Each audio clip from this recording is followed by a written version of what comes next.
Hello my lovely little snakelets, it's Hebi here, and today we're going to be reacting to 3 manga: Black Clover, One Piece, and Jujutsu Kaisen. We're not even going to bother with the others, especially My Hero Academia. I feel Horikoshi is just not living up to expectations, especially with just 7 pages. I understand being someone that has a chronic health problem. I suffer from chronic migraines. I've actually delayed reviewing the chapters because I had my migraines, for the medication just to kick in, and it's concerning that we're only getting 7 pages. I think if his health is this concerning, that he should either, like what's going on with Tabata, consider to jump to either Square, which is monthly, or even to Giga, like Tabata, which is quarterly, which is seasonally. I don't think he should preferably move to Giga, make it monthly. I think that's more doable for him, but that's just me. And yeah, that's my hero rant before we move on to other stuff. So let's start the other reactions. Okay, my snakelets, it is One Piece time. The chapter is 1090. It is called Kizaru. The cover page is Koro reading with 3 cats. It is very adorable. I love black cats. I have 2 of them myself. I was conned into one of them. It is the one that is drawn by my lovely artist, Livid. Surprisingly, she is also the mother of the other one. So, yeah. But let's move on. The chapter is called Kizaru. And it starts off with Luffy telling the Gorosei to fuck off and leave with all the Navy ships if they want York to leave. The Gorosei then asks Luffy how many members of the Straw Hats are alive. Like, really? Whoa. Sorry. You guys want my boobs zoomed in, not my mouth. I mean, boobs are better. Bruh. It's the Straw Hat crew. They're not dead. Robin then butts in and says, "Get fucked. You're not finding out anything," and hangs up the phone. She says it in a much more polite way than I did. And then we get a small tiny cutscene of the World Economic newspaper where Morgans, Vivi, and Warple are all shocked from eavesdropping on the conversation. Like, I love it. It's adorable. The Marines that have been listening in on the chat look shocked, and Kizaru looks unfazed by what is said. I think it's funny that Kizaru was sent, as he was the admiral that was sent to stop them in Sabaody, which was an island they had to flee. I know there are a lot of, connections to, like, past arcs, but I just feel like we have to flee this island, and then let's send Kizaru here. And the chapter is called Kizaru. Then we go back to St. Garcia's Saturn's ship, and they reveal they have 3 goals. Yes, I'm moving things around to my benefit. Go fuck yourself if you don't like this.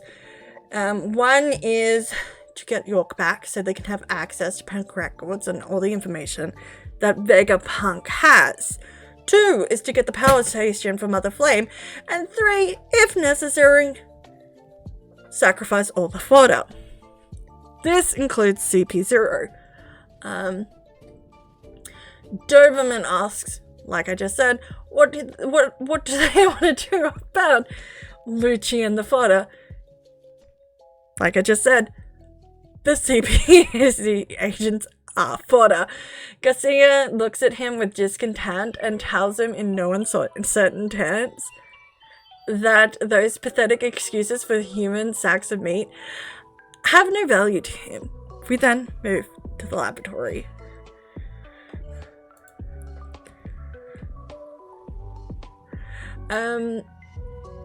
Nami is beating York with her climb attack. Luffy and Bonnie are eating food. Sanji is cooking more food because he probably needs to. Lynette is crying over Edison while Usopp is fixing the PC to connect to the basement lab, and Usopp wants her to shut the fuck up. Understandable. Don't we all want a crying bitch to just shut the fuck up?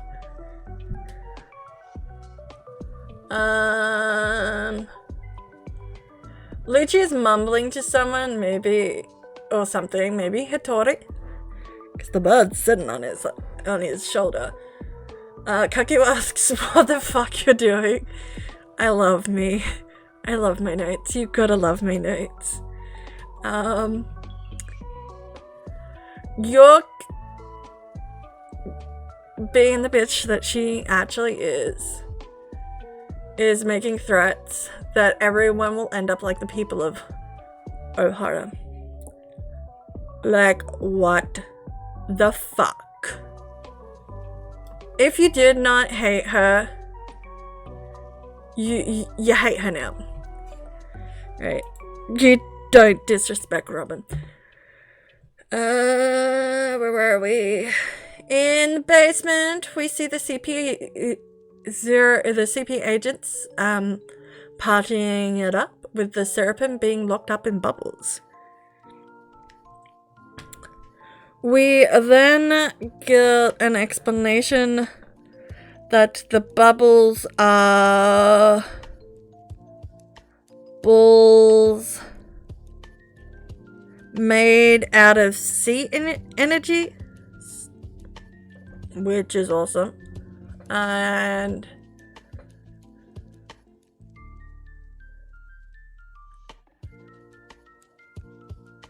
then we find out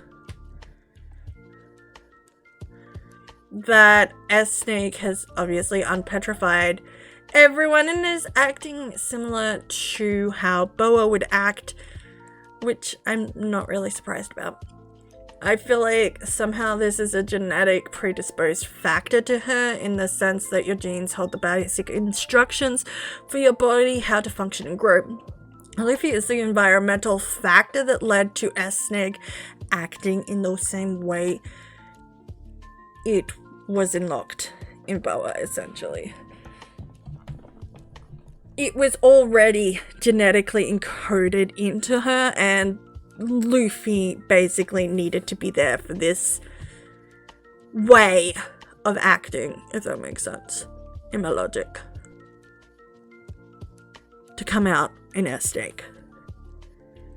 In the inheritance factor, at least.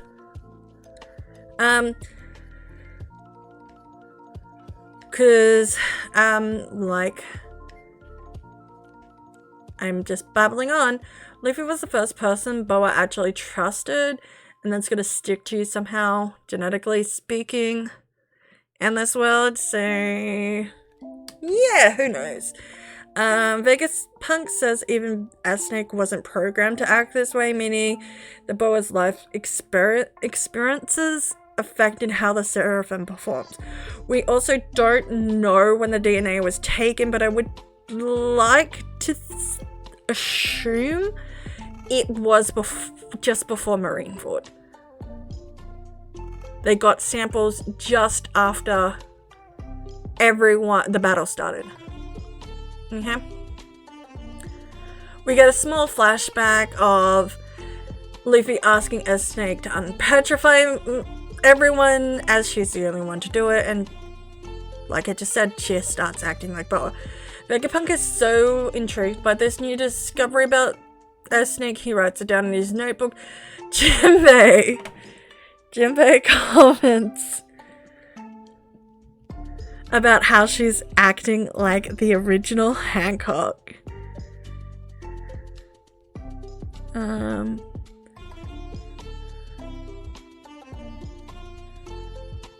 Why did I have that?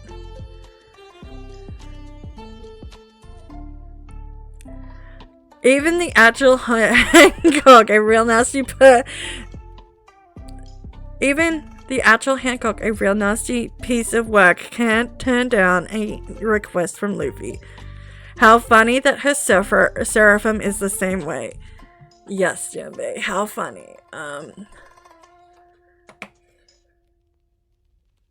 Atlas finally gets the comms back. I love that little thing. Technically it's big things, but the Frontier Dome has no comms. I think that's where Sentamaru is right now. Vegapunk says that they need all the comms back before they yeet the island. York is being a cunt and gleefully says that she locked everyone out and didn't bother to sync with Punk records and don't bother checking. I would not have mentioned that. I would have just told them, yeah, it's somewhere in the system, just look for the information, cunts. Make them waste their time. You need to get rescued. Like, how much of a stupid cunt are you? Lenneth gets mad and tries to beat the fuck out of York. Strusty says they're surrounded and guesstimates the exact amount of marines and warships that are outside blockading them. Nami is then asked by Vegapunk if she's the crew navigator and what position the log post is pointing to. Nami says it's pointing northeast, to which Vegapunk says, that is Elbeth. Yes, guys, we're going to Elbeth. We're going to save Kid, essentially, is what's gonna happen. Levi and Usopp freak out and then start to celebrate over the fact that they're going to Elbeth. Stussy tells Lucci to stop being a creep, and Vegapunk says thanks to where the Sunny is docked, they can just head straight northeast. Vegapunk and Frankie devise a plan to escape Egghead with the aid of the Vega Force 1. Luffy, Frankie, and Bonnie then with Lyneth then head towards the Sunny and the Vega Force 1, while Vegapunk, Edison, and Atlas try to hack the system and get the comms back in the frontier zone. Yay! This is a big bunch of notes I wrote. Damn. Okay. Then we find out who Lucci was talking to, as Doberman, my guest, reports everything and relays the information to the fleet. Garcia then asks Kizaru if he can get through the barrier, to which he says yes he can, but he has to fight Sintamaru first, because it would be disrespectful to him.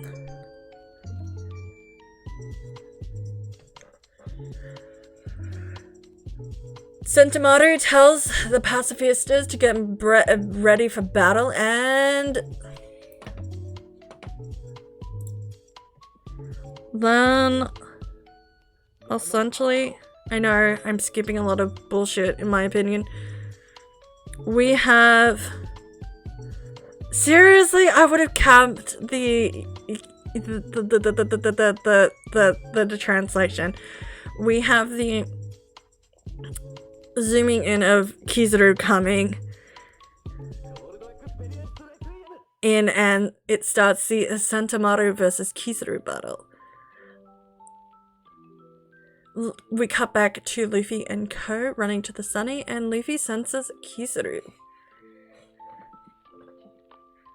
I love that. That is hype. I think we're on a chapter break next week.